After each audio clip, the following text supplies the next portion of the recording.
Tayo pong lahat ay manalangin. Banal at mahabagin naming Amang Diyos na sa amin ay nagmamahal, nagpapasalamat po kami sa iyong dakilang pag-ibig sa amin. Pagamat minsan kaming lumayo sa iyo at lumakad sa kasalanan, naging makakaaway ng Diyos sa pamamagitan ng aming masasamang gawa, nahabag ka sa amin. Noong hindi ka pa namin nakikilala, pinasan ng Panginoong Hesukristo ang bawat sumpa at kahatulan na nararapat sa amin. Sa pamamagitan ng kanyang kamatayan at sa pamamagitan ng kanyang mahalagang dugo, hinugasan niya ang aming mga kasalanan magpakailanman upang hindi na kami humarap pa sa kahatulan o kapahamakan. Nagpapasalamat po kami sa pagliligtas mo sa amin ng walang bayad, hindi sa pamamagitan ng aming mga gawa at ginawa mo kami mga anak ng Diyos sa pamamagitan ng pagkakaloob sa amin ng malawalating pag-asa na makapasok sa iyong walang hanggang kaharian. Sa oras na ito, kami na mga tinubos na mahalagang dugo ng Panginoon ay nagtitipon sa harap mo upang purihin ang iyong dakilang biyaya at pag-ibig, matuto ng iyong salita at magkaroon ng banal na fellowship kasama ng mga lumalakad na kasama mo. Nagpapasalamat kami sa iyo. Naniniwala kami na maging sa sandaling ito, ang Panginoon ay kasama namin. Tignan mo po ang bawat isa sa amin at hawakan kami ng iyong mahabagin at makapangyarihang kamay. Pakiusap, mahabag ka po sa amin sa lahat ng aming mga kahinaan at sa lahat ng paraan ng aming pagkabigo na lubos na sumunod sa salita ng Diyos. Sa pamamagitan ng iyong biyaya, iyong salita at kapangyarihan ng Espiritu Santo, matatag mo kaming panghawakan sa nananabi naming buhay upang makapamuhay nawa kami bilang mga tunay na anak ng Diyos na walang anumang dapat na ikahiya para sa iyong kalooban at para sa iyong kaluwalhatian. Sa pamamagitan ng iyong biyaya, ng iyong salita at ng kapangyarihan ng Espiritu Santo, paguhin mo po kami at higit mo po kaming gawing buo at ganap. Pakiusap, tignan mo po ang bawat churches sa buong bansa at ang lahat ng brothers at sisters sa buong mundo. Silang nasa gitna ng iba't ibang pagdurusa at paghihirap na iniingatan ng kanilang pananampalataya at nangangaral ng Ebanghelyo. Ipagkaloob mo po sa kanila ang biyayang kinakailangan nila at huwag sila nang hayaang mahulog sa anumang kapigatian o kapahamakan, kundi buong tapang nilang maipangaral ang Ebanghelyo ng Panginoon upang sa mga huling araw na ito'y marami pang kaluluwa na ninanais ng Panginoon na maligtas ay dumating sa kaligtasan. Ang mundong ito ay lalong nagiging magulo sa bawat araw at nag-uumapaw ang kasalanan. Sa pamamagitan ng aming sariling lakas, hindi namin mapagtatagumpayan ang masamang mundong ito, di makapamuhay ng ayon sa iyong kalooban. Panginoon, pasanin mo po ang aming mga kahinaan at panghawakan kami ng iyong makapangyarihang kamay upang mabuhay kami bilang mga anak ng Diyos na walang dapat ikahiya. Taimtim kaming nananalangin na palakasin mo po kami sa pamamagitan ng iyong salita, ng iyong karunungan at ang kapangyarihan ng Espiritu Santo. Sa oras ding ito, pakiusap ipagkaloob mo po sa amin ang biyaya, ang salita at ang kapangyarihan ng Espiritu Santo na kinakailangan namin. Ituro mo po sa amin ang salitang nais mong ihayag sa amin, ang iyong banal na kalooban at ang mga bagay na dapat namin gawin. Idinadalangin namin ito sa pangalan ng Panginoong Hesukristo. Amen. Buksan po natin sa ating mga Biblia. Tignan po natin sa 1 Korinto chapter 1. 1 Korinto chapter 1. Babasahin po natin ang verse 8 at 9.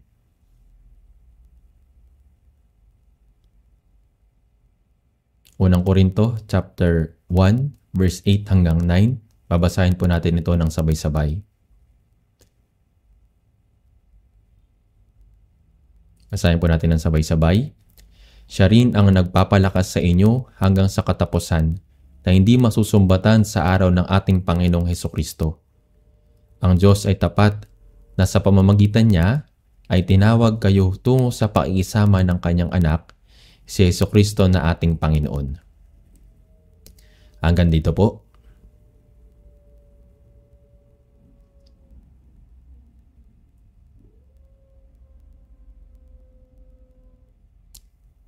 Tuwing linggo ng umaga kapag Lord's Day ay patuloy nating pinag-aaralan ang salita ng Diyos na may pamagat na ang buhay na nananatili sa Panginoon. Sa Juan chapter 15 verse 3 hanggang 4, kayo'y malilinis na sa pamamagitan ng salita na aking sinabi sa inyo. Kayo'y manatili sa akin at ako'y sa inyo. Tinanggap ng Panginoon ang sumpa at kahatulang nararapat nating tanggapin At sa pamamagitan ng kanyang kamatayan at pagdanak ng kanyang dugo, hinugasan niya ang ating mga kasalanan magpakailanman at ginawa tayong malinis. Nang maunawaan natin ang ebanghelyo ng biyaya, nalinis ang ating mga kaluluwa. Kaya't ang mga salitang, "Kayo'y malilinis na sa pamamagitan ng salita na aking sinabi sa inyo," ay sinabi sa mga nakarinig sa biyaya ng Panginoon at ebanghelyo at silang naligtas ang mga kaluluwa. Kayo'y malilinis na, kayo'y manatili sa akin at ako'y sa inyo. Ang unang utos na ibinigay ng Panginoon sa mga taong naligtas ay, "Manatili kayo sa akin, kayo'y manatili sa akin." Pagkatapos ay sinabi niya, "At ako'y sa inyo." Ang ibig sabihin ng pananatili ay kagaya ng pinagsama. Ang Panginoon ay nasa akin at ako'y sa Panginoon. Ito'y paikisama kay Kristo. Kapag ang lalaki at babae ay kinasal, ang dalawa ay nagiging isa. Ito yung pinagsama. Gaya po nito, sila mga naligtas ay naging ganap na kaisa ng Panginoon sa buhay. Sa makatuwid, ang ating natitirang buhay ay dapat buhay na nanatili sa Panginoon, buhay na kasama ang Panginoon, namumuhay sa ilalim ng buhay ng Panginoon at sa kanyang tuntunin. Dapat tayong matuto ng maingat mula sa mga talata kung ano ang ibig sabihin ng pananatili sa Panginoon. Ako'y isang taong nananatili sa Panginoon at aking ipinamumuhay ang gayong buhay. Siyempre po, ang taong hindi ligtas ay walang kinalaman sa Panginoon.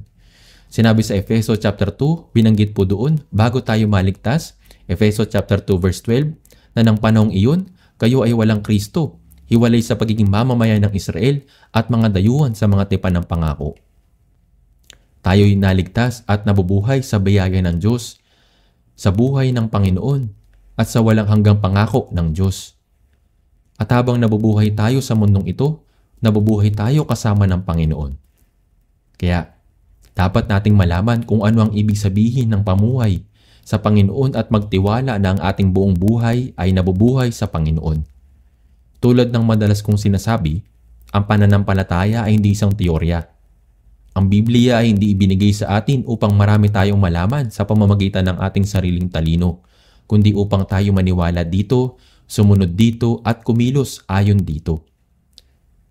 Sinabi sa Santiago chapter 1 verse 23 hanggang 24, "Sapagkat kung ang sinuman ay tagapakinig ng salita at hindi tagatupad, siya ay katulad ng isang tao na tinitignan ng kanyang likas na buka sa salamin, sapagkat minamasdan niya ang kanyang sarili at umaalis at agad niyang nalilimutan kung ano ang kanyang katulad." Kailangan nating malaman kung paano tayo tumingin sa harap ng Diyos at iwasto kung ano ang kailangang itama. Ngunit mabilis nating nakakalimutan. Kapag nakikinig tayo ng salita, sinasabi natin, "Opo, tama ang salita. Dapat tayong mamuhay ayon sa salita ng Diyos. Mamumuhay ako ayon sa salita ng Diyos." Gumagawa tayo ng ganitong pagpapasya sa ating mga puso, ngunit sa sandaling panahon, nawawala sila at bumabalik tayo sa pamumuhay ayon sa ating sariling kaisipan at kano ang maginhawa para sa atin. Hindi ganito ang buhay Kristiyano. Kaya kapag nag-aaral tayo ng mga kasulatan, dapat nating tanggapin ang salita ng Diyos ng eksakto. Tungkol sa kanila na nakikinig ng salita ng Diyos subalit hindi ito tinutupad, sinasabi ng Biblia sa Santiago chapter 1 verse 22, "Dinadaya ninyo ang inyong mga sarili." At sinasabi din sa Santiago chapter 1 verse 25, "Ngunit ang tumitingin sa sakdal na kautusan, ang kautusan ng kalayaan at nananatili na hindi tagapakinig na malilimutin, kundi tagatupad na gumagawa, siya ay pagpapalain sa kanyang gawain." Ibinigay sa mga ligtas ang utos na sumunod, at kapag sumunod tayo, nangako ang Diyos ng angkop ng mga pagpapala. Sabi sa Juan chapter 13 verse 17, "Kung nalalaman ninyo ang mga bagay na ito, mapapalad kayo kung inyong gagawin." Marami mga talata ang gaya nito. Ngunit kahit na pagkatapos mapakinggan ang salita ng Diyos, kung hindi itututuparin ng isang tao at mamuhay ayon sa kanyang sariling kalooban, itinuturing niyang magaan ang salita ng Diyos at hinahamak ito. Kapag nagsalita ang isang tatay sa kanyang minamahal na anak at inutusan siya kung ano ang gagawin, hindi lang dapat sabihin ng anak na, "Opo," kundi dapat niyang sundin kung ano ang sinabi. Kung narinig niya, ngunit hindi ito ginawa, hindi lang pabaya ang kanyang puso, kundi nagpapakita din siya ng kawalan ng respeto sa kanyang tatay. Sumasampalataya tayo sa Diyos Ama. Nagbibigay tayo ng pasasalamat sa Kanya at pinaglilingkuran natin siya. Ngunit, ano ba ang ibig sabihin ng maglingkod sa Diyos? Ang paglingkuran ang Diyos ay hindi isang bagay na ginagawa lang sa pamamagitan ng salita. Dapat natin siyang paglingkuran ng ating buong puso sa pamamagitan ng ating pang-araw-araw na pamumuhay at sa paraan ng ating pamumuhay sa Kanyang harapan. Sa Filipos chapter 2, verse 6, si Jesus na siya bagamat nasa anyo ng Diyos ay hindi niya itinuring na isang bagay na dapat panghawakan ang pagiging kapantay ng Diyos. Ang Diyos ay naging gaya ng tao at kinuha ang anyo ng alipin at siya'y nagpakababa sa kanyang sarili at naging masunurin hanggang sa kamatayan, maging sa kamatayan man sa krus. Ito hindi lamang upang iligtas tayo, kundi upang maging perpektong halimbawa para sa mga ligtas na banal. Kaya sinabi ni Apostol Pablo sa unang Korinto chapter 11 verse 1, maging tulad kayo sa akin, gaya ko kay Kristo. Sa unang Korinto chapter 11 verse 1, ipinapakita ni Apostol Pablo na pagkatapos niyang maligtas, ganap niyang sinunod ang Panginoon, maging hanggang sa bingit ng kamatayan. Sinasabi sa atin ng Biblia na maging tulad kayo sa akin, gaya ko kay Kristo. Habang tayo'y natututo ng Biblia, dumarating tayo sa pag-aunawa at pagtitiwala kung ano ang ibig sabihin ng pamumuhay o sa buhay na nanatili sa Panginoon at sa mga aspetong dapat nating sundin, dapat din tayong sumunod na sinusunod ang kanyang salita na may kapakumbabaan. Sa talatang binasa natin sa unang Korinto chapter 1 verse 8, sinasabi po dito, siya rin na magpapalakas sa inyo hanggang sa katapusan na hindi masusumbatan sa araw ng ating Panginoong Hesukristo. Sinabi ito sa mga Kristiyano, sa mga banal na nasa iglesia ng Korinto, sa araw na ating Panginoong Hesukristo na siyang araw kung kailan darating ang ating Panginoon. Ang huling pag-asa nating mga ligtas ay ang araw kung kailan darating ang Panginoon. Ang pagbabalik ng Panginoon, ang ating buhay pananampalataya sa mundong ito ay matatapos at pagkatapos ay papasok na tayo sa walang hanggan at maluwalhating kaharian kasama ang Diyos.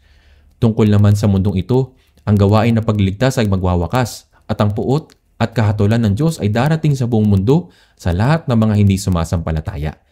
Sa araw ng ating Panginoong Hesukristo. Sa katunayan, nakikita na natin itong ng ating mga mata sapagkat naghihintay ang Diyos hanggang maipangaral ang ebanghelyo sa kaduluduluhang bahagi ng lupa. Ang isang araw ay gaya ng 1,000 taon.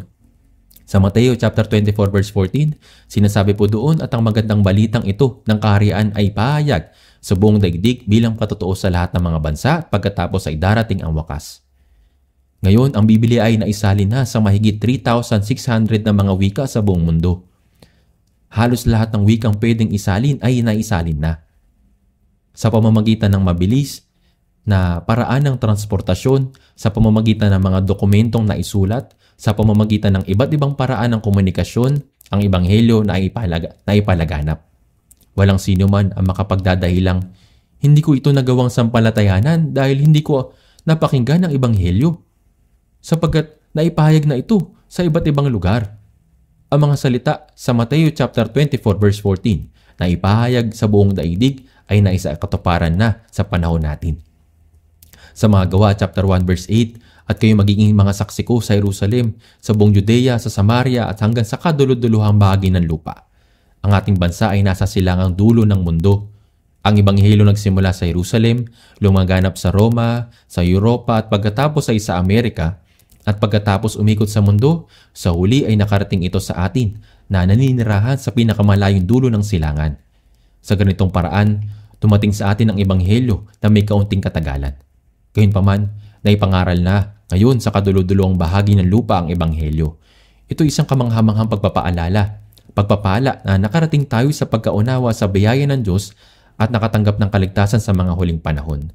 Sinabi dito, siya rin na magpapalakas sa inyo hanggang sa katapusan, hindi masusumbatan sa araw ng ating Panginoong Hesukristo.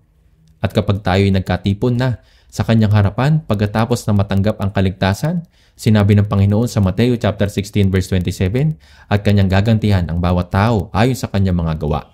Magkakaroon ng parehong papuri at gayon ding pagsaway.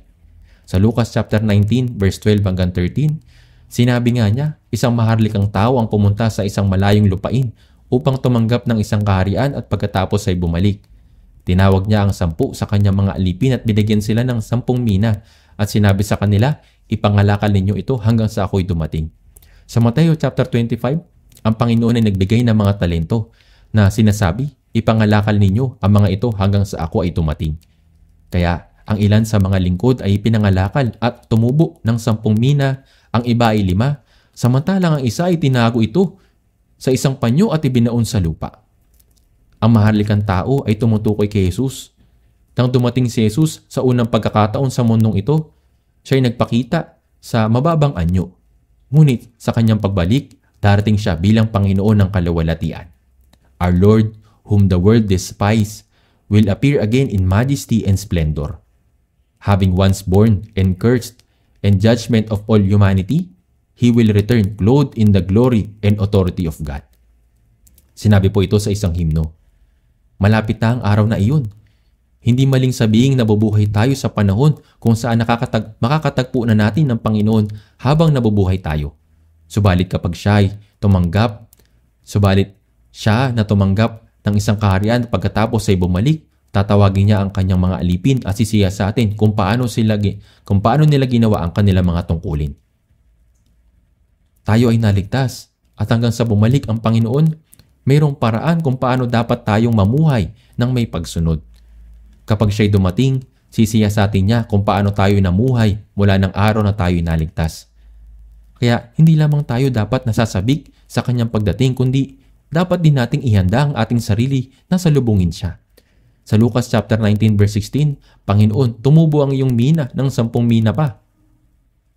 Sa Lucas chapter 19 verse 17, magaling, mabuting alipin, sapagkat naging tapat ka sa kakaunti, mamamahala ka sa 10 lungsod. Siya ginawang tagapamahala ng 10 lungsod. Ito'y maaari ding mangyari sa millennial kingdom. Gayunpaman, ang kahulugan ng talatang ito'y tumutukoy para ituro ang iba't ibang sukat ng gantimpala, malaki at maliit. Sinabi ng isa pang alipin, Lucas chapter 19 verse 17, Panginoon, tumubo ang iyong mina ng 5 mina. Lucas chapter 19 verse 19, ikaw ay mamamahala ng 5 lungsod. Subalit ang isang alipin na mayroong mina ay nagsabi, Lucas chapter 19 verse 20, Panginoon, narito ang iyong mina na aking itinago sa isang panyo. Verse 22, ikaw na masamang alipin. Sinaway siya ng Panginoon at sa verse 23, kung gayon, bakit hindi mo inilagay ang aking salapi sa bangko at sa aking pagbalik ay makuha iyon pati ang tinubo. Sinabi ito ng alipin na para bang mabuti na ibinalot niya ang mina at itinago ng maigi. Ngunit tinawag siyang masamang alipin. Ito ay katamaran, kaya siya naging masama. Sinabi sa Jeremias chapter 48 verse 10, sumpain nawa siyang may kapabayaang gumagawa ng gawain ng Panginoon. Ito'y nakakatakot na talata. Sila mga ligtas ay dapat gawin ang gawain ng Diyos. Sinasabi sa 1 Corinto chapter 15 verse 58 na laging sagana sa gawa ng Panginoon, sa gawa ng Panginoon. Hindi lamang ang sumunod sa Kanya kundi laging sagana sa gawa ng Panginoon. Yamang nalalaman ninyo na hindi walang kabuluhan ang inyong mga gawa sa Panginoon, na laging sagana sa gawa ng Panginoon. Ang mamuhay ayon sa salita ng Diyos at ialay ang ating sarili sa Kanya ay hindi kailanman masasayang. At ibabalik niya sa atin bilang walang hanggang kaluwalhatian. Kaya sa 1 Corinto chapter 1 verse 8, siya rin na magpapalakas sa inyo hanggang sa katapusan na hindi masusumbatan sa araw ng ating Panginoong Hesukristo. Dapat tayong tumanggap ng papuri mula sa Diyos. Hindi dapat tayo makatanggap ng pagsaway sa Kanya. At bilang kabahagi ng sambahayan ng Diyos, pamilya ng Diyos, huwag dapat natin itong kalimutan. Gaano ba kahalaga ang ating fellowship?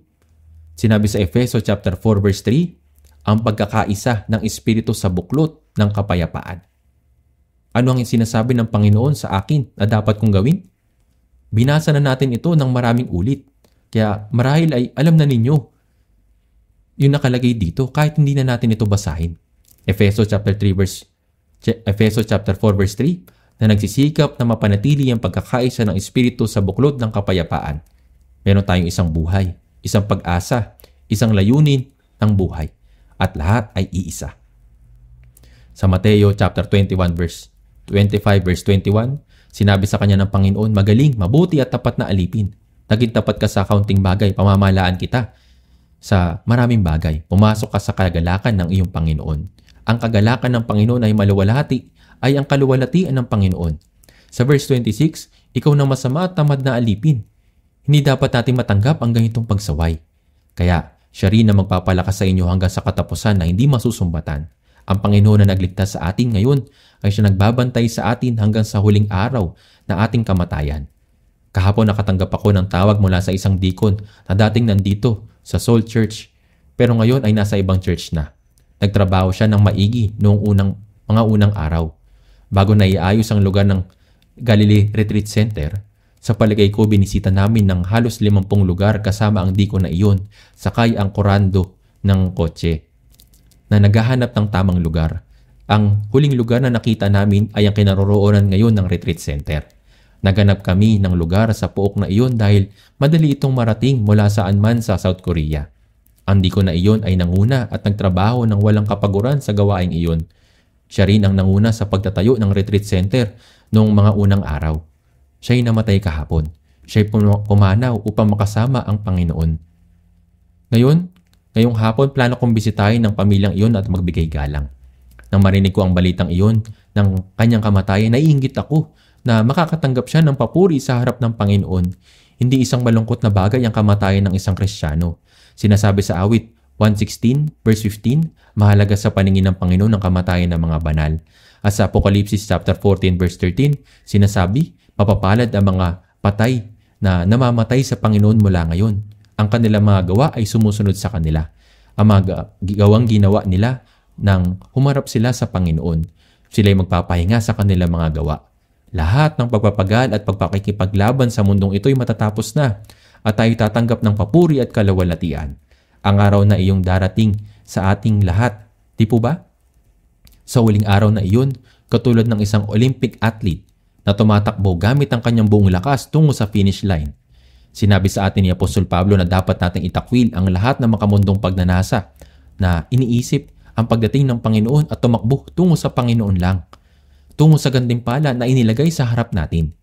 Kaya na hindi masusumbatan sa araw ng ating Panginoong Hesukristo. Hindi lamang walang kapintasan kundi karapat-dapat papurihan.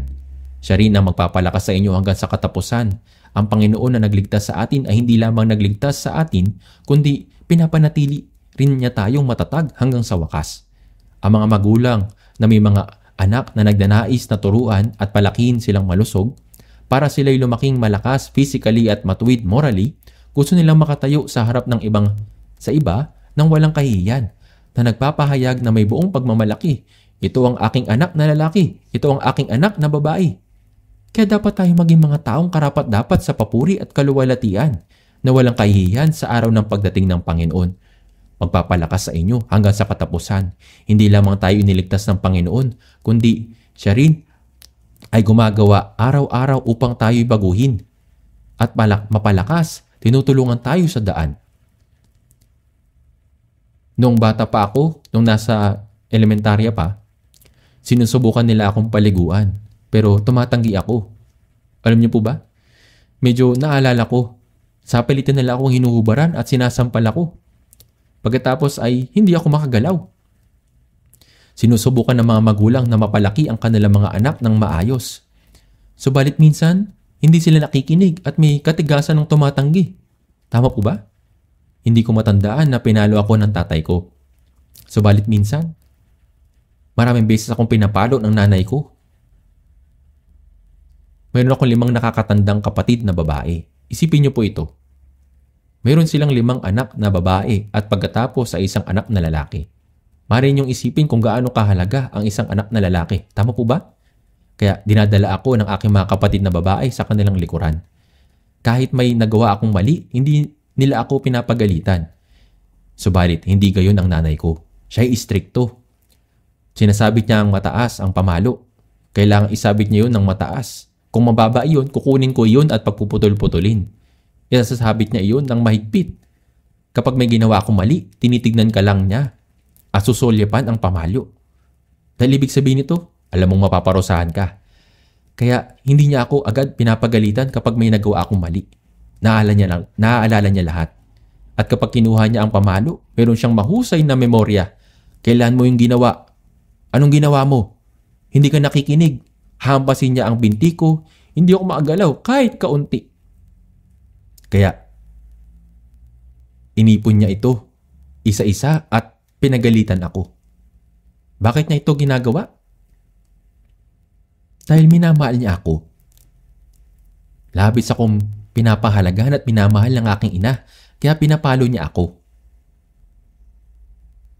Dapat nating tandaan na dinidisiplina tayo ng Panginoon dahil minamahal niya tayo.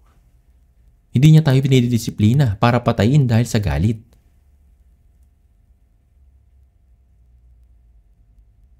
Dahil minamahal niya tayo. Kaya naman, hindi lang naman niya tayo iniligtas, kundi patuloy niya tayong pinapalakas hanggang sa araw na tayo humarap sa kanyang kalawalatian. Pinapalakas niya tayo at ginagawa tayong ganap. Dapat nating isipin kung ano ang ginagawa ng Panginoon. Kung susubukan kong kumilos ayon sa sarili ko nang hindi iyon nalalaman, ano ang mangyayari? May mga anak na hindi nakikinig. Tama po ba? Minsan, ang mga anak ay nakikinig ng mabuti. Subalit, sa isang pagkakataon ay nagdudulot sila ng gulo. Ano ang dapat nating isipin kung gayon? Hindi ba ganito ipinapakita ko sa harap ng Diyos? Dapat ko rin itong isaalang-alang sa sarili kong kalagayan. Ang Panginoon ay gumagawa upang palakasin tayo hanggang sa wakas. Kaya nga, sinasabi sa verse 9, ang Diyos ay tapat na sa pamamagitan niya ay tinawag kayo tungo sa paikisama ng kanyang anak, si Jesucristo na ating Panginoon. Ang pagiging tinawag ay nangangahulugang pagiging ligtas. Inihiwalay sa sanlibotang ito.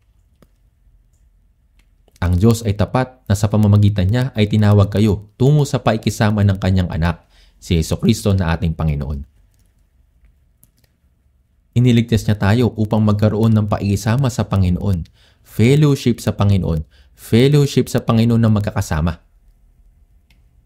Matapos maligtas, ang Christian life ay pakikisama sa Panginoon.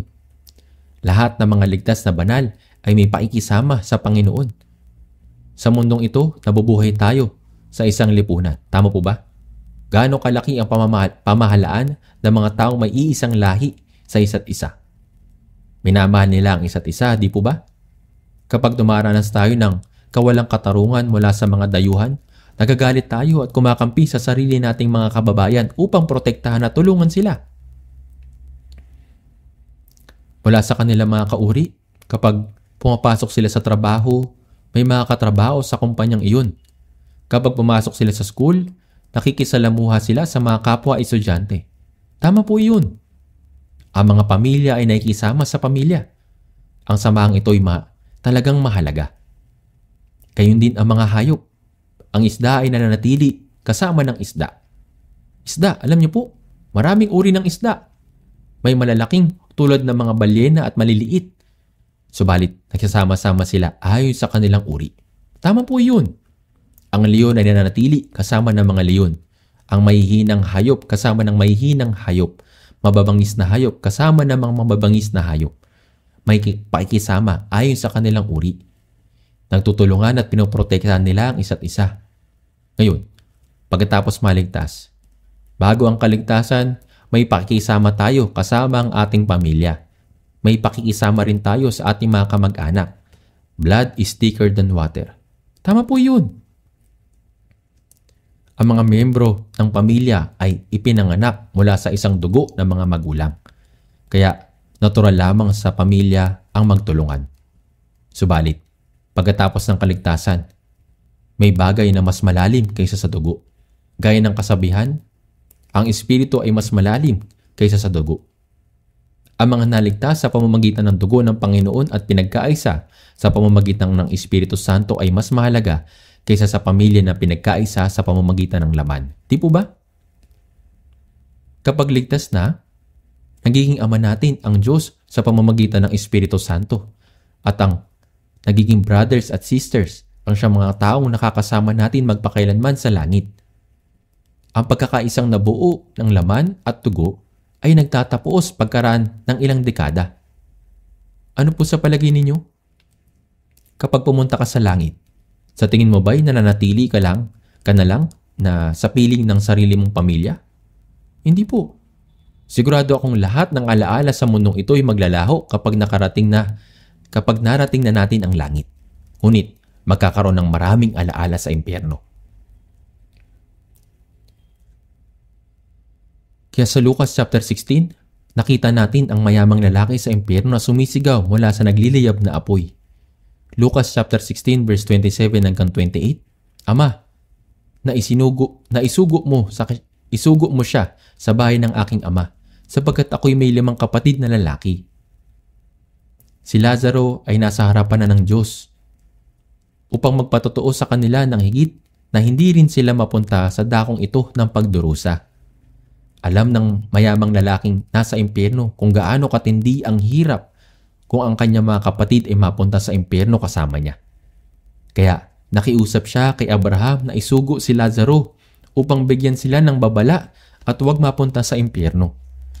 Sabi sa Lucas chapter 16 verse 29, subalit sinabi ni Abraham, nasa kanila si Moises at ang mga propeta.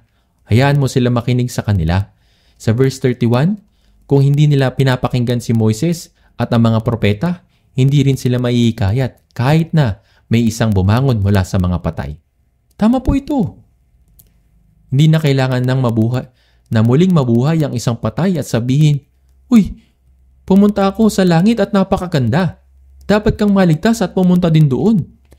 Ang mga propeta sa Biblia, ang mga apostol at ang mga naunang nakaunawa sa biyaya ng Diyos ay nangaral lang mabuti. Bakit pa kailangan na muling mabuhay ang isang patay upang mangaral pa? Ang mga nasa langit na ay hindi kailangan mangaral mula sa langit. Sa kabilang banda, nakita dito ang isang lalaking napunta sa impyerno. Ang nagmamakaawa para sa kanyang mga kapatid na huwag silang mapunta sa impyerno ay nagpapakita ng kanyang pag-ibig. Makayanan kaya niya makita ang kanyang mga kapatid na mapunta sa impyerno at magdusa? Ngunit, ang mga pupunta sa langit ay walang gayong uri ng alaala. Sa langit ay wala ng pisikal na ugnayan. Tanging ang pinagkaisa ng Espiritu Santo ang mapupunta sa langit. Kaya silang lahat ng naligtas ay sama-sama naglilingkod sa Panginoon at ang namumuhay ng buhay pananampalataya ay makikilala ang bawat isa sa langit. Bakit? Sinabi ni Apostol Pablo sa mga taga-Korinto at mga taga-Tesalonika na kapag sila'y humarap sa Panginoon, Unang Tesalonika chapter 2 verse 19 hanggang 20, sapagkat ano ang aming pag-asa o kagalakan o putong ng kapurihan sa harapan ng ating Panginoong Hesus sa kanyang pagdating? Hindi ba kayo? Sapag kayo ang aming kalawalatian at kagalakan. 2 Korinto chapter 2 verse 3, sapagkat nakakatiyak ako sa inyong lahat ang ating kagalakan ay magiging kagalakan ninyong lahat. Upang maging kagalakan ng isa't isa ay ang makilala ang bawat isa. At sa Lucas chapter 16 verse 9, at sinasabi ko sa inyo, makipagkaibigan kayo para sa inyong sarili sa pamamagitan ng mga kayamanan ng kalikuan upang kung ito'y maubos na, ay tanggapin kayo sa mga walang hanggang tahanan. Gamit ang mga kayamanan ng mundong ito para tulungang maligtas ang iba pang kaluluwa ay ang kahulugan ng makipagkaibigan ay kahulugan na makipagkaibigan kayo sa mga kayamanan ng kalikuan. Upang kung ito'y maubos na, ay tanggapin kayo sa mga walang hanggang tahanan. Kung ikaw ay nasa langit, nakikilala mo ang lahat ng kapatiran na nagpagal para sa kaligtasan mo at masaya kang sasalubungin sila. Madalas akong pumupunta sa ating churches sa ibang bansa upang mag-evangelize. Pumupunta ako sa Amerika, sa Hawaii, sa Hong Kong, at sa mga panahong iyon, maraming kapatiran naghihintay sa akin sa airport. Minsan nagdadala sila ng bouquet, ng bulaklak at sinusuot sa leeg ko. Mahit nila ako tinatanggap. Kahanga-hanga yun, di po ba? Paumanhin, ngunit gusto ko ng ganito. Ngunit kung first time mo pumunta doon at walang naghihintay sa iyo, walang bumati sa iyo, walang tumanggap sa iyo, gaano ito kalungkot at kapanglaw. Kapag pupunta na tayo sa langit, tatanggapin tayo ng Panginoon at ang mga kapatid na tumanggap ng kaligtasan. Silang magkakasamang nabuhay sa kanilang pananampalataya, silang sama-sama nagpagal para sa katwiran, ay makikilala at tatanggapin ng bawat isa. Tiyak na mangyayari iyon. Kaya nga, may fellowship kasama ang mga banal, sapagkat ang mga bagay sa mundong ito ay lumipas na. Ang mga kapatid na nating kaibigan, na mga ligtas, at ang mga makakasama nating kapatid ang magiging kagalakan natin sa araw na iyon at tatanggapin natin ang bawat isa.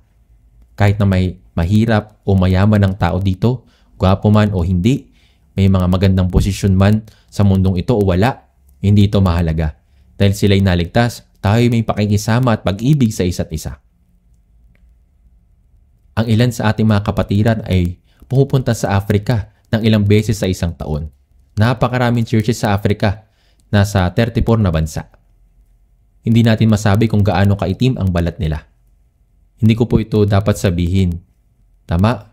Subalit, kahit na ganun ang mga African brothers at sisters ay magaganda kung makikita natin ang kanilang panloob na pagkatao kahit anuman ang kanilang mga itsura sa kanilang muka o anumang kulay ng kanilang mga balat, sila ay maganda. Dahil nahigitan nila ang anumang uri ng pisikal na bagay nang sila ay naligtas. Kapag yumayakap ako sa mga African pastor, pareho naming alam na ang kapatiran ay napakahalaga. Nag-fellowship sa kabila ng pisikal na kondisyon, kaya nga, ang Diyos ay tapat na sa pamamagitan niya ay tinawag kayo tungo sa paikisama ng kanyang anak, si Jesucristo na ating Panginoon. Ang paikisama sa Panginoon ay ang ating Christian life, paikisama sa Panginoon. Tunay na napakahalaga ng paikisama. Ang buhay sa fellowship ay buhay pananampalataya.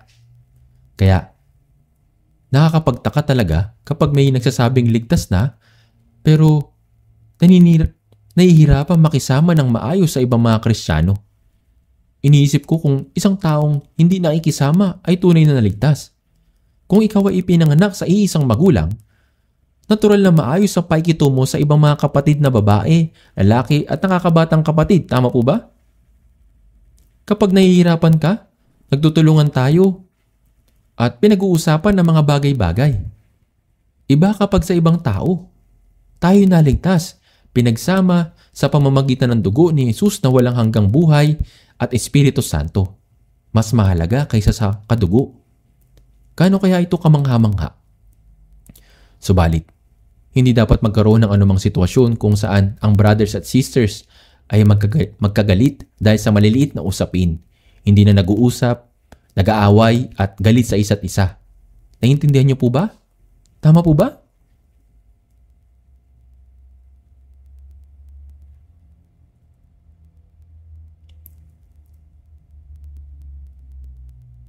Ngayon, tingnan po natin sa ating mga Biblia.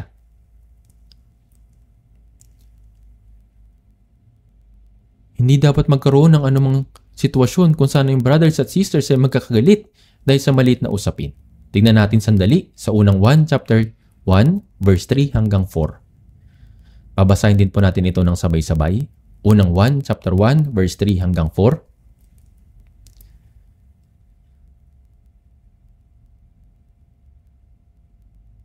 Basahin natin ng sabay-sabay. Unang 1 chapter 1 verse 3 hanggang 4. Ipinahayag namin sa inyong yaong amin nakita at narinig upang kayo rin naman ay magkaroon ng paikisama sa amin. At tunay na ating paikisama ay sa Ama sa kanyang anak na si Jesucristo. Isinusulat namin ang mga bagay na ito upang ang aming kagalakan ay malubos. Dito po, isinusulat namin ang mga bagay na ito upang ang aming kagalakan ay malubos. Ang sumulat ng unang 1 ay si Apostol Juan, isa sa 12 alagad ni Jesus. Siya ang pinakabatang alagad na minamahal ni Jesus. Nang mamatay si Jesus sa krus, sinamahan niya si Maria hanggang sa paanan ng krus. Pagkamatay ni Jesus, dinala niya si Maria sa kanyang tahanan. Siya yung ministro sa iglesia ng Efeso ng mahabang panahon at kalaunan ay pinatapon siya sa isla ng Patmos kung saan niya natanggap ang Apokalipsis. Isinulat ni Apostol Juan ang Ebanghelyo ni Juan, ang una, ikalawa at ikatlong Juan, at ang aklat na Apokalipsis. Sa makatuwid sa mga banal na kasulatan, sumulat siya ng 5 aklat. Ang Ebanghelyo ni Juan ay isinulat upang sumampalataya tayo na si Jesucristo, si Jesus ang Kristo at upang maligtas. Sa unang 1 ay isinulat para sa fellowship ng mga taong ligtas. Ang Apokalipsis ay isinulat upang malaman natin kung anong huling walang hanggang pag-asa ng mga banal. Ipinahayag namin sa inyo yaong aming nakita at narinig upang kayo rin naman ay magkaroon ng paikisama sa amin. At tunay na ating paikisama ay sa Ama sa kanyang anak na si Jesucristo. May mga bagay na ating narinig at nakita. Ipinahayag namin ang sa inyong amin nakita at narinig upang kayo rin naman ay magkaroon ng pakisama sa amin. Pakikisama. Kailangan nating maunawaan na napakahalaga ng fellowship pagkatapos maligtas. Mga brothers at sisters na may isang Diyos Ama, isang brothers and sisters, isang pananampalataya at pag-asa, isang layunin ng buhay. Alam niyo po ba? Kung may fellowship po ba tayo? At tunay na ang ating pakikisama ay sa Ama at sa Kanyang Anak na si Jesucristo. Ang ating pakikisama ay hindi sa mga taong mahusay magsalita, hinahanga ang tao sa mundo, mayaman o espesyal na tao, kundi sa ating Diyos Ama, kay Jesucristo na nagmamay-ari ng fellowship. Tunay ng ating pakikisama ay sa Ama at sa Kanyang Anak na si Jesucristo. Ito ay banal na fellowship. Gaano kahalaga ang salitang ito? Ipinahayag namin sa inyo ang yaong aming nakita at narinig. May kagalangan sa mga taong naligtas at may pakikisama sa Amang Diyos kay Jesucristo at sa mga taong ligtas. Isinulat namin ang mga bagay na ito upang ang aming kagalakan ay malubos. Kung alam natin ang fellowship, magkakaroon ng lubos na kagalakan. Sabi sa awit 16 verse 3, tungkol sa mga banal na nasa lupa, sila ang mararangal, sa kanila ako lubos na natutuwa. May mga bagay na maaari nating tamasahin.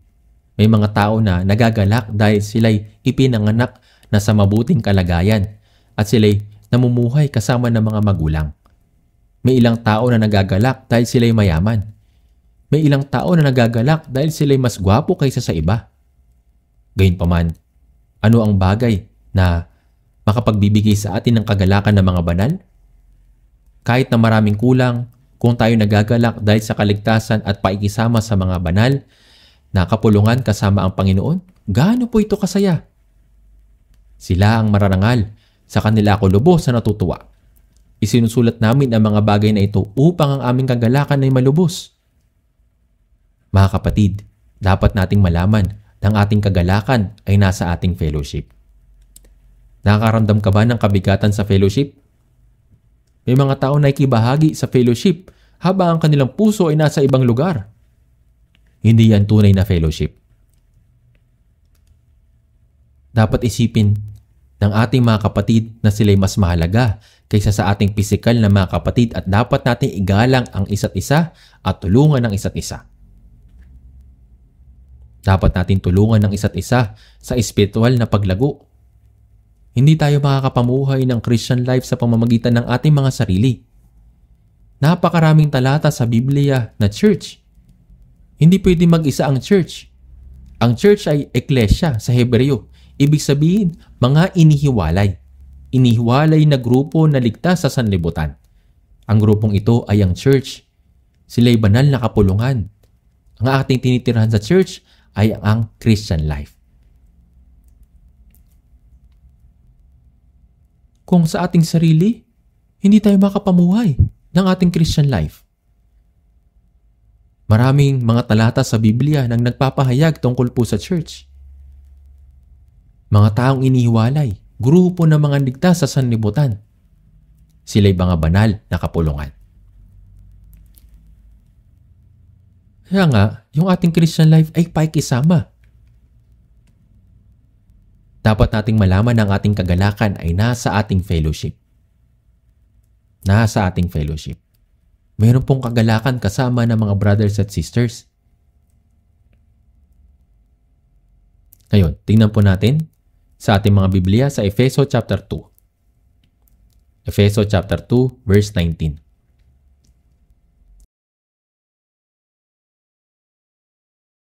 Babasahin din po natin ito ng sabay-sabay sa Efeso chapter 2 verse 19.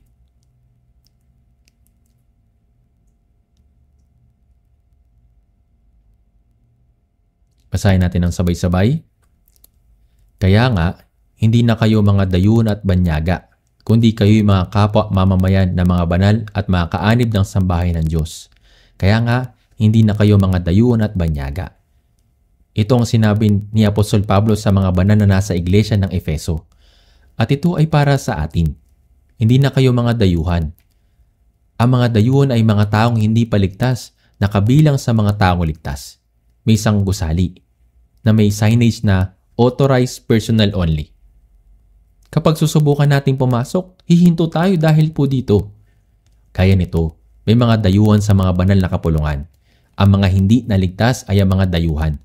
Bago ang kaligtasan, sinabi ng mga Hudyo na sila lamang ang mga piniling bayan ng Diyos at ang mga hindi ay ang mga dayuhan.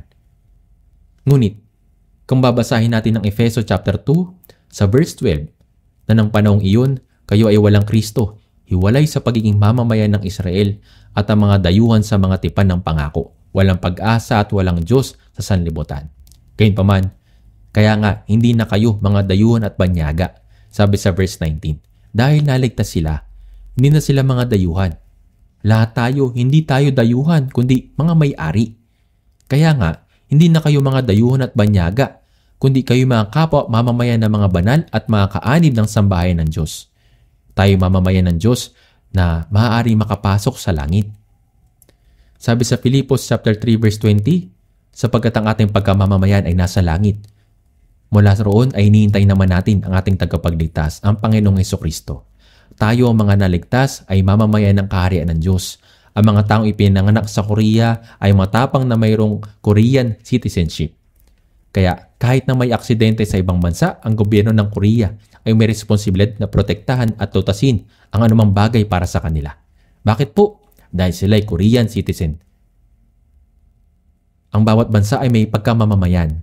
Opo, ipinagmamalaki ng mga Amerikano ang kanilang pagkamamamayan. Subalit, meron tayong mas mabuting pagkamamamayan kaysa sa kanila. Ano po ito? Opo, napakagandang langit. Ang kamanghamanghang langit ay tunay na walang hanggang langit. In that beautiful heaven, that land, fragrant flowers bloom. The river of life flows like a stream, and tree of life bears fruit every month. Sinasabi po ito sa isang himno. Sa magagandang langit na yun, ang lupaing iyon, hawak natin ang pagkamamayan ng kaharian ng Diyos. Sapagkat ang ating pagkamamayan ay nasa langit. Di po ba? Sa makatuwid, tayo'y kapwa mamamayan. Ang pagkamamamayan na mayroon tayo sa mundong ito ay malapit ng magwakas. Subalit, ang mga mamamayan ng langit ay nabubuhay na magkakasama magpakailanman. Tama po ba? Kasama ng sambahayan ng Diyos. Ang sambahayan o wanshi ay nangangahulugang pamilya ng Diyos. Pamilya. Pagkatapos nating maligtas, pinagsasaluhan natin ang isang pananampalataya, pag-asa at layunin sa buhay. Ang pag-asa natin ay makapunta sa walang hanggang langit at maglingkod sa Diyos. Ang ating pag-asa ay pareho, kasama ng sambahayan ng Diyos. Dahil tayo naging isa sa gayong paraan, gaano kaya ito kahalaga? Pakiusap, huwag kapuutan ng isa't isa dahil sa maliliit na problema. Pakiusap, huwag kayong mag-away. Anyway, huwag kayong mag-away. Huwag na yung gawin niyan. Kapag kasama mo ang pamilya, may mga sanggol, mga batang nakaratay sa kama, at may mga makukulit na bata. Yakapin mo silang lahat at tulungan ang isa't isa. Maging sa kabilang sa mga ligtas, may mga lumalago pa. Mga mahihina at mga bata pa sa pananampalataya. Dapat ating panghawakan silang lahat sa pag-ibig ng Panginoon. Hindi dapat tayo magalit sa isa't isa dahil sa isang maliliit na pagkakamali o isang maliit na maling pag-uugali. Hindi yan pag-ibig. Kaya sa Panginoon, hindi na tayo mga dayuhan at banyaga, kundi mga kapwa mamamayan na kasama ng mga banal, mga mamamayan ng langit, at mga miyembro ng sambahayan ng Diyos, ang pamilya ng Diyos. Huwag po dapat natin itong kalimutan. Gaano kahalaga ang fellowship? Kasi sinasabi sa Efeso chapter 4 verse 3, pagkakaisa ng Espiritu sa buklod ng kapayapaan. Ano ang sinabi ng Panginoon na gawin ko? Binasa at nabasa na natin ito ng maraming beses, kaya malamang alam mo na kahit na hindi mo ito basahin. Efeso chapter 4 verse 3, na nagsisikap na mapanatili ang pagkakaisa ng Espiritu sa buklod ng kapayapaan. Meron tayong isang buhay, isang pag-asa, isang layunin sa buhay, at ang lahat ay iisa. Kaya, ginawa tayong isa ng banal na Espiritu. Hindi sinabi sa atin ng Panginoon na maging isa. na nagsisikap na mapanatili ang pagkakaisa ng Espiritu. Bakit sinabi sa atin ng Panginoon na masikap nitong bantayan? Hindi na maaagaw ng dyablo ang ating kaligtasan. Gaya ng sinabi sa Juan chapter 10 verse 28, sila'y binibigyan ko ng buhay na walang hanggan at kailanman hindi sila mapapahamak. Sa sandaling naligtas, hindi na mapapahamak ang isang ligtas. Kung magkamali ang sino mang ligtas, magkakaroon ng disiplina, subalit walang kapahamakan. Hindi ito nangangahulugan na dapat mong isipin na ayos lang na magkamali ang sino man. At hindi sila aagawin ng sino man sa aking kamay. Ang mga ligtas ay nasa kamay ng Panginoon. Sinabi sa isang himno, I won't let you go because you bought us with your blood. Nasa kamay tayo ng Panginoon na binili sa mataas na halaga sa pamamagitan ng pagdanak ng kanyang dugo at namatay sa halip natin. Hindi ito maaagaw ng dyablo. At sabi sa Juan chapter 10 verse 29, ang mga ibinigay sa akin ng aking Ama ay higit na dakila kaysa lahat at wala makakaagaw ng mga ito sa kamay ng Ama. Sa mga kamay ni Jesus, sa mga kamay ng Ama, may doble at tripleng proteksyon sa lugar.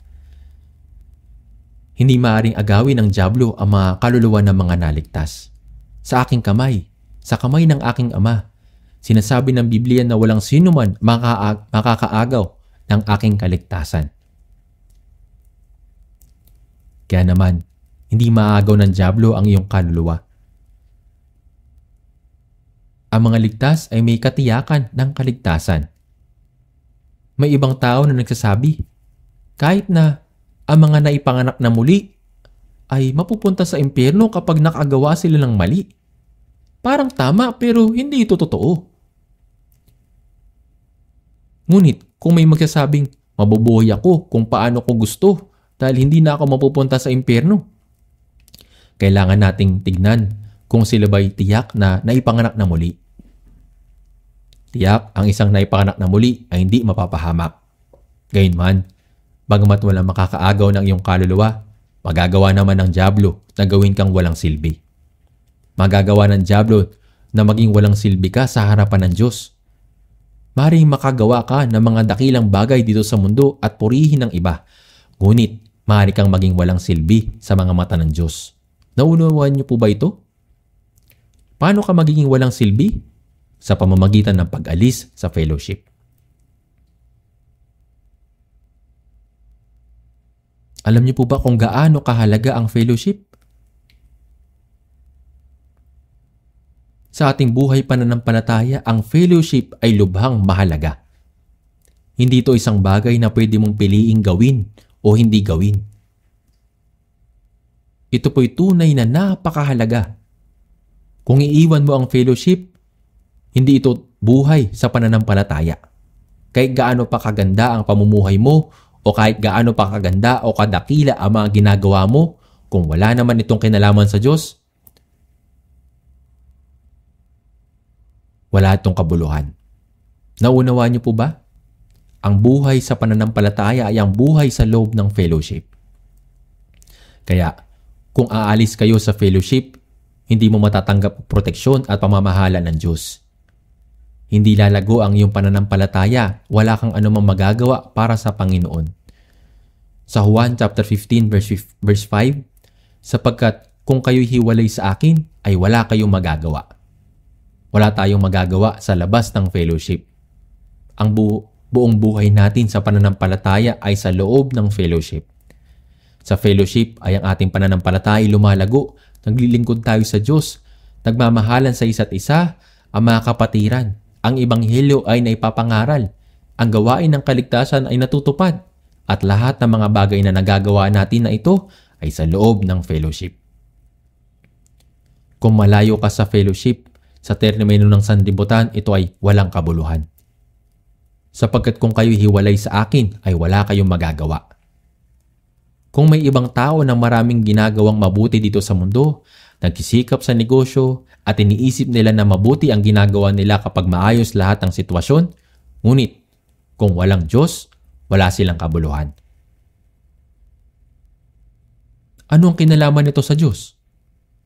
Napakaraming ganitong tao sa mundo. Nakakahanga ba ito at mabuti? Sa katunayan, ang paggawa ng mga bagay sa labas ng fellowship ay maituturing na pagsalungat sa Diyos.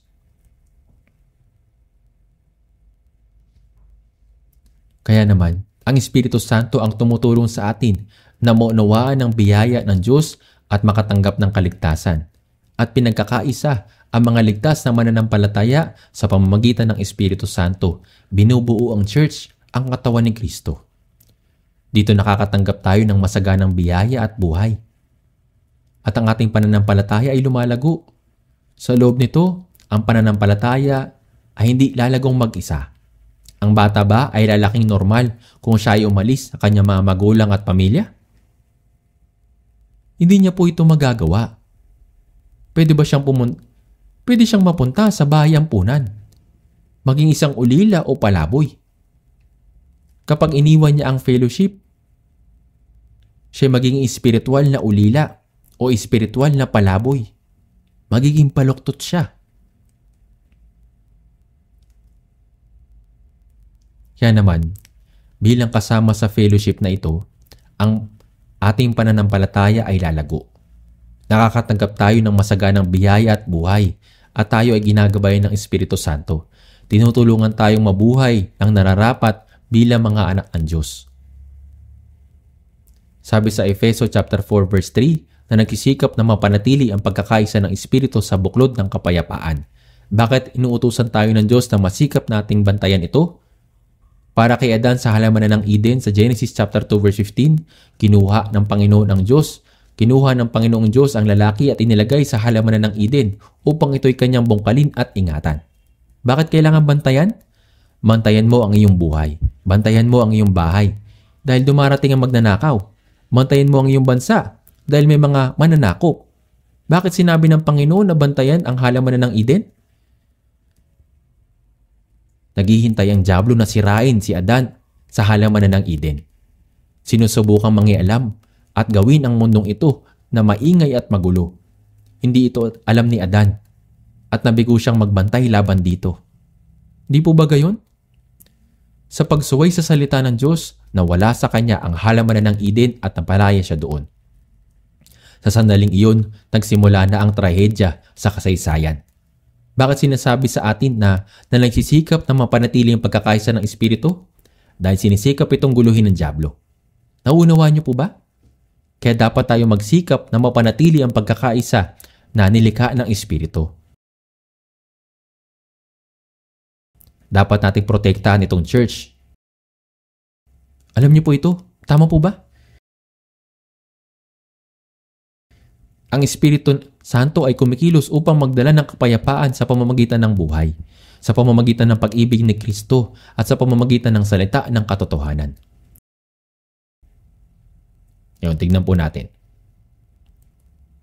Filipos chapter 2, verse 1 hanggang 4. Babasahin din po natin ito ng sabay-sabay. Filipos chapter 2, verse 1 hanggang 4. Basahin natin ng sabay-sabay. Kaya nga, kung mayroong anumang kasagilahan kay Kristo, kung mayroong anumang kaaliwan ng pag-ibig, kung mayroong anumang paikisama ng Espiritu, kung mayroong anumang pagkagiliw at habag, ay lubusin ninyo ang aking tuwa sa pagkakaroon ng gayon ding pag-iisip, magtaglay ng gayon ding pag-ibig na magkaisa ng diwa at may isa lamang pag-iisip. Huwag ninyong gawin ng anuman sa pagpapaliksahan o pagmamataas, kundi sa kababahan. Ituring ng iba ay higit na mabuti kaysa inyong sarili. Huwag tingnan ang bawat isa sa inyo ang kanyang sariling kapakanan, kundi ang kapakanan ng iba. Itong iglesia sa Filipos ay tunay na huwarang church. Sa mga Gawa chapter 16, nakita natin nang si Pablo ay nagtungo sa Filipos upang mangaral, hinuli siya. Hinubad ang kanyang damit, hinampas ng hindi mabilang na ulit at itinapon siya sa bilangguan. Halos mamatay na siya. Nang si Pablo at Silas ay nasa bilangguan, sila ay ginapos. Ngunit nagsugo ang Diyos ng anghel upang buksan ang pinto ng bilangguan at nakalag ang kanilang mga tanikala. Nang gabing iyon, ang bantay sa kulungan at ang kanyang sambahayan ay naligtas. Pagkatapos niyon, ang church sa Filipos ay nagsimula sa bahay ni Lydia, isang babaeng mangangalakal ng telang kulay ube. At sa buong buhay ni Pablo, ang church sa Filipos ang patuloy na sumuporta sa kanyang ministeryo sa pangangaral ng Ebanghelyo. Nang naisulat ang aklat ng Filipos, si Pablo ay nakakulong sa Roma sa ilalim ng house arrest. Kahit doon, ang mananampalataya sa Filipos ay patuloy na tinutulungan si Pablo. Isang lalaki nagangalang Epaprodito ang naglalakbay bilang mensahero, nagbibigay ng material na suporta at nagdadala ng mabuting balita tungkol kay Pablo sa mga mananampalataya sa Filipos. Kung mayroong anumang kaaliwan ng pag-ibig, kung mayroong anumang pakikisama ng Espiritu, kung mayroong anumang pagagiliw at habag, may isilamang pag-iisip. Ito ay panawagan na makiisa sa puso. Ang mga mananampalataya sa Filipos ay mayroong kaaliwan, may pakikisama sila sa Espiritu at mayroon silang pagkagiliw at habag. Verse 2, ay lubusin ninyo ang aking tuwa sa pagkakaroon ng gayon ding pag-iisip, may isa lamang pag-iisip. Dito, ang gayon ding pag-iisip ay tumutukoy sa malinaw na kahulugang kung para saan tayo nabubuhay. Gayon ding pag-iisip na may isa lamang pag-iisip. Huwag ninyong gawin ang anuman sa pagpapalisahan o pagmamataas. Bakit sinabi ito ni Pablo? Dahil sa Filipos ay mayroong dalawang babae na napakasigasig, ngunit sila ay may hidwaan sa isa't isa. Sila maaari ay sobrang sigasig. Sa Filipos chapter 4 binanggit ito. Huwag ninyong gawin ang anuman sa pagpapalisahan o pagmamataas. Kakaiba po talaga ito sa loob ng church. Kung iniibig nating lahat ang Panginoon, naglilingkod sa Panginoon at ibinabahagi ang ebanghelyo ng sama-sama, tila hindi magkakaroon ng anumang problema. Tama po ba? Pero kakaiba. Mayroon pong mga pagtatalo. At napansin ko na gayong pangyayari ay mas madalas na nangyayari sa pagitan ng mga sisters kaysa sa mga brothers. Napapansin ko po ito. At ang ganitong uri ng alitan ay maaaring kumalat maging sa pagitan ng mga brother. Sa ilang churches, nauuwi sa pagkakabahagi sa dalawang grupo, yung mga may pabor sa pastor at yung mga hindi. Siyempre, ang may pananagutan ay ang pastor. Gayunpaman, ang church ay hindi dapat mahati. Gaya ng sinasabi sa Biblia sa 1 Corinto chapter 1 verse 13, si Kristo ba ay nahati? Ang may problema, ang mga nahihirapan, ang mga mahina, kailangan natin silang alalayan at suportahan. Ano magagawa natin kung magpupunahan, mamumuhi, at magkakabahabahagi? Paano tayo magkakaroon ng fellowship sa gayong paraan? Paano mangyayari ang evangelism? At paano lalago ang may mga mahihinang pananampalataya kung ganito makikita nilang nangyayari? Ito ay parang bahay na lagi nag-aaway ang nanay at tatay. Ano kaya ang matutunan ng mga anak mula sa gayon? Wag po dapat tayo mag-away-away. Huwag ninyong gawin ang anuman sa pagpapalisahan o pagmamataas. Pagpapaligsahan o pagmamataas. May mga gayon po. Alam niyo po ba? Sila mga sumusubok kumuha ng atensyon para sa kanilang sarili sa church. Ano ang saysay ng pagpapapansin? Kundi sa kababaan. Si Jesus ang pinakahalimbawa ng kababaan. Di po ba? Sa Isaías chapter 53 verse 7, gaya ng kordero na dinadala sa katayan at gaya ng tupa na sa harapan ng mga gugupit, ay sa kanya ay pipi. May nagsasabi na ang mga hayop gaya ng baka o baboy ay alam nilang sila'y patungo na sa katayan. Kaya po nanlalaban sila. Ibinabaon ang kanilang mga paa at lumalaban talaga para hindi sila madala.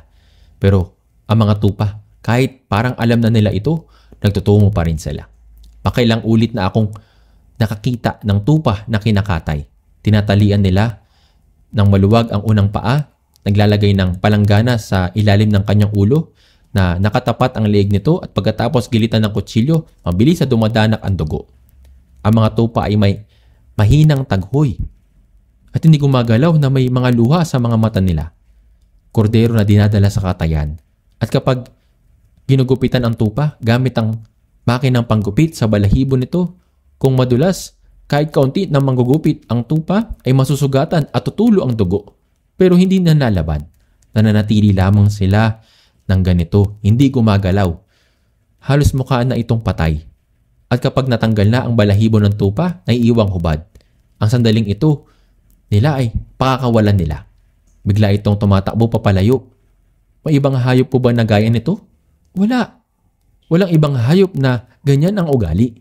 tila nilikha ng Diyos ang tupa ng ganito upang isalarawan kung sino ba si Jesus. Ito ay kaamuhan at kapakumbabaan. Sabi sa Mateo chapter 11 verse 29, sapagkat ako'y maamo at may mapagpakumbabang puso. Ang kababaan ay nangangahulugang tahimik na tinutupad ng kalooban ng Diyos. Ang kapakumbabaan ay nangangahulugang lubos na pagkababa ng sarili. Kapag ito'y humaharap sa pagdurusa o nahihirapan, tinitignan ito ng mapagpakumbabang tao bilang isang kalagayang binigay ng Panginoon sa kanila. Kundi sa kababaan, ituring ng iba ay higit na mabuti kaysa sa inyong sarili. Hindi mas mababa kaysa sa inyong sarili, kundi mas mabuti. Ibinaba ang sarili at itinataas ang iba. Kapag ang may isang sumusubok sa itaas ang kanyang sarili sa loob ng church, magsisimulang kumilos dito ang dyablo. Pinalaya si Satanas dahil sa pagmamataas. Kung magbibigay ng isang katungkulan ang church kanino man, hindi po ito ranggo o isang sagisag ng otoridad. Gayunpaman, may ibang nagagalit kapag hindi nabigyan ng katungkulan. Lalo na kapag nagkaroon ng katungkulan ang gaya nila. At iyon ay magiging problema na hunguna sa iba na humahantong sa pag-alis sa church. Anong klaseng pananampalataya po ito? Kahit anong katungkulan ang ibigay ng church ay nilaan iyon para sa masigasig na paglilingkod, paggawa ng maigi at pagsasakripisyo. Hindi ito tanda ng katungkulan. Huwag ninyong gawin ang anuman sa pagpapaligsahan o pagmamataas sa lahat ng ating gagawin. Huwag ninyong gawin ang anuman sa pagpapalisahan o pagmamataas. May ilang maayos na ginagawa ang kanilang tungkulin, subalit kayo na may nagpapakitang gilas. Ang ganitong kilos ay mula sa pagpapalisahan o pagmamataas at hindi ito dapat gawin, kundi sa kababaan ituring na ang iba ay higit na mabuti kaysa inyong sarili. Huwag tingnan ng bawat isa sa inyo ang kanyang sariling kapakanan kundi ang kapakanan ng iba. Dapat ang titingnan ang ating sariling gawain at ang talatang tignan ang kapakanan ng iba. Ito ay nangangahulugang alagaan ng mga mahihina at ang mga matuwid. Kaya sa Efeso chapter 4 verse 13, hanggang makarating tayong lahat sa pagkakaisa ng pananampalataya at sa ganap na pagkakaisa ng anak ng Diyos. Hanggang maging taong ganap, may sapat na gulang hanggang sa sukat ng ganap na kapuspusan ni Kristo. Makarating tayong lahat sa pagkakaisa ng pananampalataya at sa ganap na pagkakilala sa anak ng Diyos hanggang maging taong may sapat na gulang. Nangangahulugang itong iglesia na siyang katawan ni Kristo ay unti-unti nagiging ganap hanggang maging taong may sapat na gulang. Kapag lumalago ang church, na isa sa katuparan nito ang mga dakilang bagay para sa Diyos at para sa Ebanghelyo. Mga 43 taon na nakakalipas, sa church na kinabibilangan natin noon, nagkamali ang church na iyon, kaya umalis tayo doon. Umiwalay tayo sa mga taong iyon at nagsimula ng bagong church. Kaya sa unang bahagi ng 1983, muli tayo nagsimula ng church sa Bang Nay Dong. At hindi lamang sa Seoul, kundi gayon din sa iba pang mga rehiyon. May bago tayong churches na nasimulan, pero tuwing nagkakatipon tayo para sa General Assembly, parang sasabog ang puso ko dahil sa sila nagsisigawan. Nag-aaway sila gaya ng mga bata. Hindi nag-aaway ang mga taong lumalago sa pananampalataya. Ano man ang mangyari, sila'y nananalangin ng tahimik. Kaya noong panong iyon, natatakot akong magsagawa ng mga pagtitipon. Nagpapanggap silang mga parang nakakataas at sumisigaw. Paano na ngayon?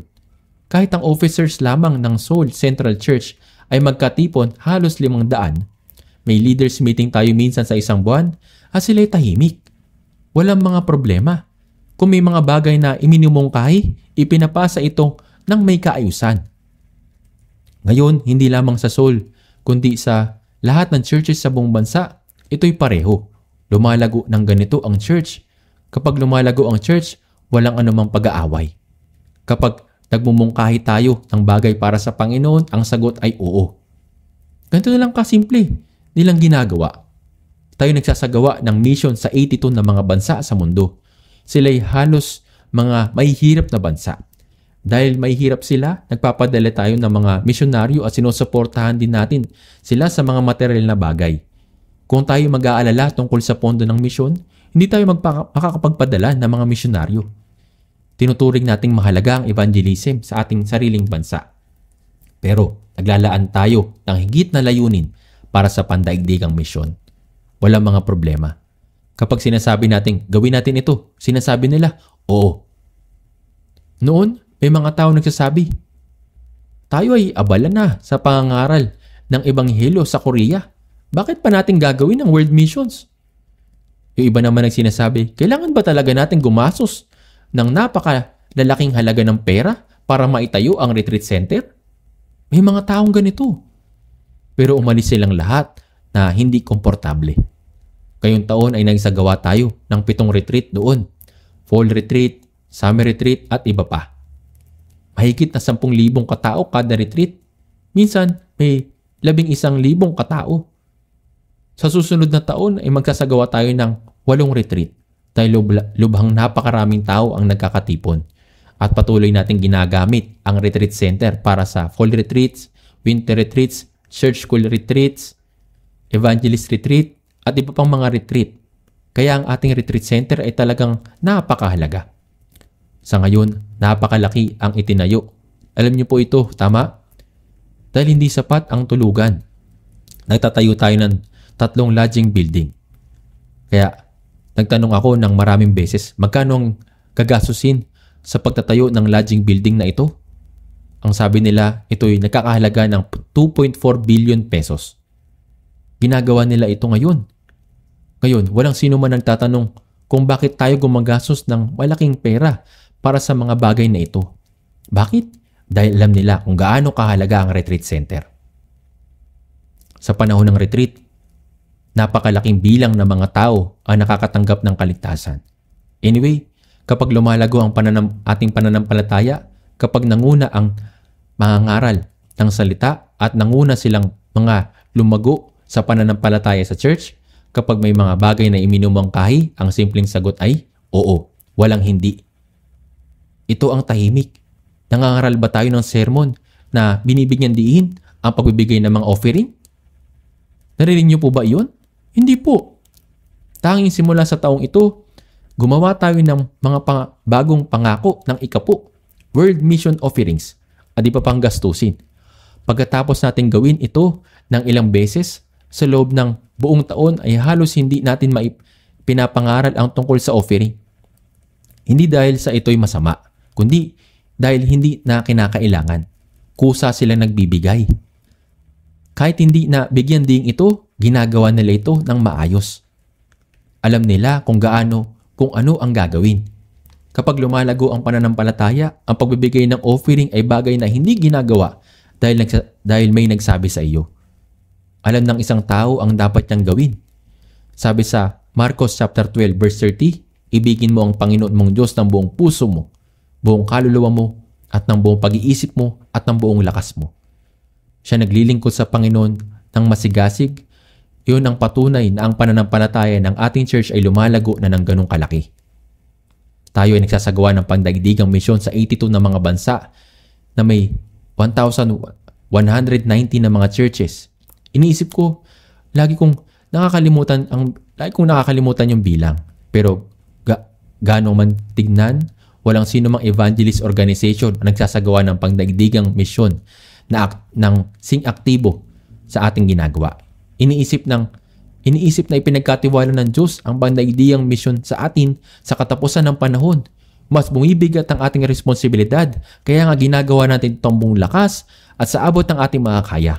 Ang mga mahihirap at dukhang churches ay nangangailangan ng mga gusali para sa church, mga retreat center, pondo para sa evangelism at para sa edukasyon ng mga anak ng mga ministro. Ang misyonaryo, at marami pang ibang mga bagay. Halos lahat ng mga iyon ay kailangan suportahan ng Korea. Walang sino man ang gumagawa ng issue sa mga iyon dahil ito isang natural na bagay. Kaya sa tuwing sinisikap natin mapanatili ang pagkakaisa ng Espiritu sa buklot ng kapayapaan, sa loob nito, ang ating pananampalataya ay lumalago araw-araw. Ang Diyos ay tumatanggap ng kaluwalhatian. Tayo nabubuhay para sa kaluwalhatian ng Diyos at kumikilos sa gitna natin at ang kapangyarihan ng Diyos upang marami mga kaluluwa ang maligtas. Hindi ba't ito ang nangyayari sa kalagitnaan natin ngayon? Kahit nandito sa Soul Church, Sa oras na natapos na ang church building at nagkaroon ng dedication service, ginagawa nating financial independent kada taon ang isang church. Sa loob ng 20 taon, tayo nakalikha na ng 20 independent churches at marami pa mga nagiging independent. Gaano karami ang naroon sa Seoul at lalawigan ng Gyeonggi? Gayun din ang malalayo, lahat ng nagiging independent. At ngayon ang Yongdong-o Church ay naging independent na rin. Ang mga district leaders ay nagsasabi na kailangan natin mag-evangelize ng mas marami. Kailangan natin magkaroon ng panibagong independent church na tila kailangan natin. Dahil ano ang pwede natin gawin kung ang church ay puno na tuwing linggo? Kapag tayo ay makakarating sa pagkakaisa ng pananampalataya at sa ganap na pagkakilala sa anak ng Diyos hanggang maging taong may sapat na gulang. Hanggang makarating tayong lahat sa pagkakaisa ng pananampalataya, sa ganap na pagkakilala sa anak ng Diyos, hanggang maging taong may sapat na gulang, hanggang sa sukat na ganap ng kapuspusan ni Kristo. Ang Diyos ay nasa gitna niyon. Lumalago ang ating pananampalataya. At dahil lumalago ang ating pananampalataya, gumagawa ang Diyos sa pamamagitan natin. Kaya tayo nabubuhay ng may ganong katiyakan. Tignan po natin at basahin sa 1 chapter 17 verse 21 hanggang 23. 1 chapter 17 verse 21 hanggang 23. Babasahin din po natin ito ng sabay-sabay. 1 chapter 17 verse 21 hanggang 23. Upang silang lahat ay maging isa, gaya mo, Ama, na nasa akin at ako'y sa iyo. Sana sila'y manatili sa atin upang ang sanlibutan ay sumampalataya na ako'y sinugo mo. At ang kaluwalhating ibinigay mo sa akin ay ibinigay ko sa kanila upang sila'y maging isa, na gaya naman natin na iisa.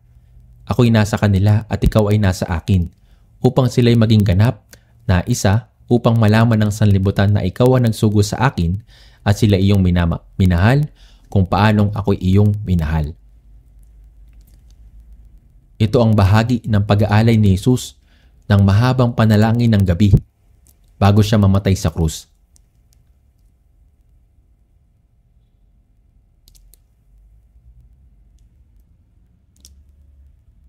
Siya'y nanalangin sa hardin ng Getsemani at sinabi niya sa panalangin ito, gaya mo, Ama, na nasa akin at ako'y sa iyo. Sana sila'y manatili sa atin. Hindi lamang ito tumutukoy sa mga alagad kundi sa lahat ng naligtas. Sila'y nanalangin para sa lahat ng mananampalatayang ligtas upang silang lahat ay maging isa.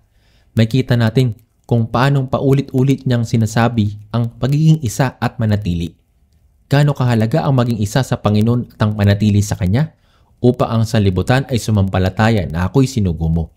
Kapag ang mga mananampalatayang ligtas ay naging isa sa Panginoon, makikita ito ng sanlibutan at sa pamamagitan ng pagkakaisang iyon ay pinatotohanan ang Ebanghelyo. At ang mga tao sa mundo ay maaring sumampalataya na tunay na isinugo ng Diyos si Jesus. At ang kaluwalhating ibinigay mo sa akin ay ibinigay ko sa kanila upang sila'y maging isa na gaya naman natin na iisa. Itong pagkakaisa sa gitna ng mga mananampalataya ang masiding ipinapanalangin ng Panginoon bago siya ipako sa krus. Sinabi ni Jesus, ang kaluwalhating ibinigay mo sa akin ay ibinigay ko sa kanila. Ang kaluwalhating iyon ay ang kaluwalhatian ng Diyos. Ibinigay niya ang kaluwalhating iyon sa mga mananampalatayang ligtas. Ang parehong kaluwalhatian na ibinigay kay Kristo ay ibinigay rin sa atin. Sa Roma chapter 8 verse 17 hanggang 18 ay sinasabi, at kung ang mga anak ay mga tagapagmana rin, mga tagapagmana ng Diyos at mga kasamang tagapagmana ni Kristo. Ang isang tagapagmana ay nangangahulugang tatanggap ng mana. Tanggap tayo ng walang hanggang mana ng Diyos at kasamang tagapagmana ni Kristo. Kung tunay nang nagtitiis tayong kasama niya upang tayo luwalhatiin namang kasama niya. Hindi lamang natin mamanahin ng walang hanggang kaharian, kundi tayo maikibahagi sa kaluwalhatian ni Kristo. Ang mga anghel ay hindi tatanggap ng gayong kaluwalhatian. Nalalaman niyo po ba ito? Ang mga anghel ay hindi maaari maging anak ng Diyos. Hindi sila maaari maging babaeng ikakasal kay Kristo. Bakit po? Dahil ang kaluwalhatiang ito upang luwalhating kasama ni Kristo ay isang bagay na ibinigay lamang sa mga tinubos. Roma chapter 8 verse 18, itinuturing ko na ang pagtitiis sa panahong kasalukuyan ay hindi karapat-dapat maihambing sa kaluwalhatiang mahayag sa atin. Kapag tayo nagkaisa at ay pinangaral ang ebanghelyo ng Panginoon, sinabi ni Jesus, at ang kalawalating ibinigay mo sa akin ay ibinigay ko sa kanila upang sila'y maging isa na gaya naman natin na iisa. Binigyan tayo ng isang buhay, isang pag-asa at isang kalawalatian ng Diyos upang tayo maging iisa.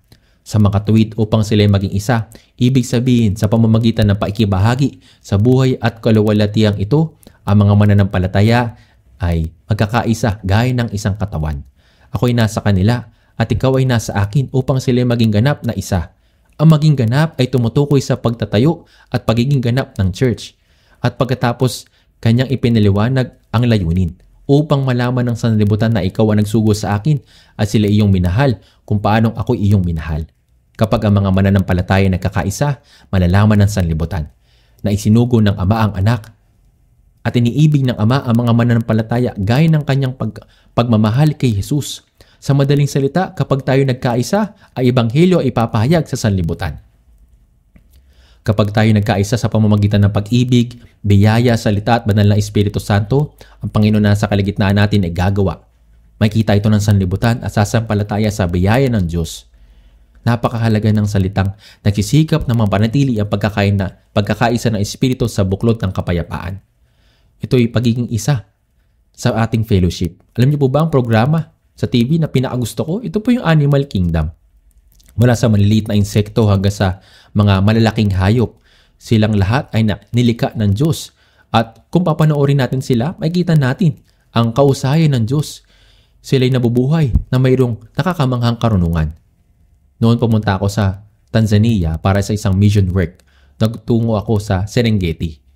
May malayong lugar akong pinuntahan doon at may mga hayop ay pare-parehong gaya ng napapanood ko sa TV. Mga leon, tigre, elepante at lahat ng uri ng nilalang. Ngunit ang aking gustong sabihin na ito, kahit sa Animal Kingdom, may kita mo ang malalaking kawan ng mga hayop. Isang malaking kawan ng gnu or wildebeest ay nagtitipon at may napakaraming maninila sa paligid nila. Mga leon, hyenas, leopardo ang naghihintay. Bakit po? Dahil kung mapahiwalay ang isa o kung maiwan sa hulihan ang isang mahina, doon sasalakay ang mga maninila. Pero kung sila'y mananatili sa loob ng kawan, ang mga maninila ay hindi makakasalakay. Sila'y desperado nakikipaglaban. Baging ang leon, kapag nagkamali ay pwedeng mamatay. Kung ito'y matutusok ng sunga, ito'y mamamatay. Kaya kapag sila'y nanatili sa loob ng kawan, ang mga bata at mahihina ay ligtas na nanatili sa gitna. At ang malalakas ay nakapalibot sa kanila. Sa ganitong pagkakaayos, ang mga maninila ay hindi nakakasalakay. Nakita niyo po ba ito? Tama po? Kaya sa abot ng kanilang makakaya, sinisikap nilang paghiwalay-hiwalayin ang kawan. Kapag may napahiwalay sa kawan, sinasalakay nila ang mahihina at nilalapa ito. Ang mahina, ang pilay, ang bata. Kung ang sino man ay manatili sa fellowship sa loob ng kawan, siya'y ligtas. Kahit na ang bagong silang naguya ay protektado habang ito'y nananatili sa gitna. Na makita ko ito, naisip ko, tunay na kahit ang maihinang mananampalataya ay protektado habang sila nanatili sa loob ng fellowship ng mga naligtas. Ang Panginoon ay nag-iingat sa kanila. Si Satanas ay nagmamasid sa taong aalis sa fellowship. Sinusubukan niyang paghiwalay-hiwalayin sila. At kapag sila ay nagkahiwalay-hiwalay na, agad niyang sinasalakay ang mahihina. Sa mga tuwid, kailangan nating maingatan sa loob ng fellowship. Kailangan nating mapanatili ang pagkakaisa ng Espiritu. Kung nabibigo tayong mapanatili ito at magkakabahabagi, ang Diyos ay hindi kikilos sa kalagitnaan natin. Hindi natin matatanggap ang proteksyon. Ating pananampalataya ay maaaring bumagsak dahil sa pagsalakay ni Satanas at ang gawain ng Diyos ay mahahadlangan. Kaya, ang pagpapanatili ng pagkakaisa ng Espiritu ay napakahalaga. Habang tayo ay patuloy na nagsasalita, hindi ko kayang maibahagi lahat ng inihanda para sa araw na ito. Subalit, magsasalita ako ulit sa susunod. Kailangan nating malino na maunawaan kung ano ang ibig sabihin ng pananatili sa Panginoon at kailangan nating patuloy na pag-aralan kung ano ang manatili sa loob ng fellowship na ito. Kaya nasusulat sa Efeso chapter 4 verse 3 na nagsisikap na mapanatili ang pagkakaisa ng Espiritu sa buklod ng kapayapaan. Tayo pong lahat ay manalangin. Mahabagin naming Amang Diyos, sa katapusan ng panahon na iyong itinakda, Nagpapasalamat kami sa iyo dahil una ninyong kaming iniligtas at ibinukod kami bilang banal. At ikaw ay kumilos sa kalagitnaan namin upang ingatan at protektahan ang aming pananampalataya. Ipinahintulot mo rin ang paglago ng aming pananampalataya araw-araw. Nagpapasalamat rin kami sa pagkilos mo sa gitna namin upang maraming kaluluwa ang makatanggap ng kaligtasan. Nawa kaming mga ligtas na brothers at sisters ay maging isa sa salita, sa pag-ibig at sa kapangyarihan ng Panginoon upang ang katawan ni Kristo ay maging ganap at sa pamamagitan ng pangangaral ng Ebanghelyo, ang gawain ng Diyos ay mas lalong lumawak upang maraming kaluluwa ang maligtas.